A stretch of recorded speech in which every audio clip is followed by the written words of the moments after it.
જય માતાજી ગાઈસ, આપણે જવાનું હોય બહારગામ જવાનું હોય તો 2 વાગ્યા છે. હવે આપણે નીકળીએ છીએ જવા માટે.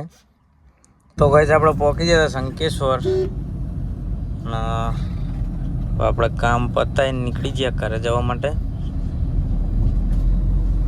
તો હજુ આપણે ગાઈસ જવાનું માંડલ. મહેમાનને બાઇક મૂકવાનું હોય.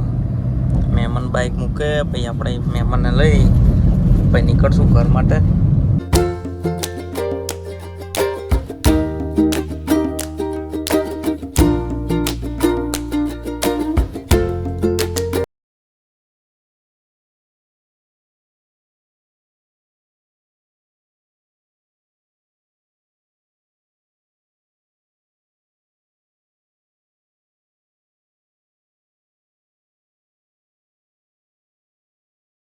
તો ગાઈસ આપણે પહોંચી જઈએ દસાડા અને હવે આપણે જઈએ માંડલ.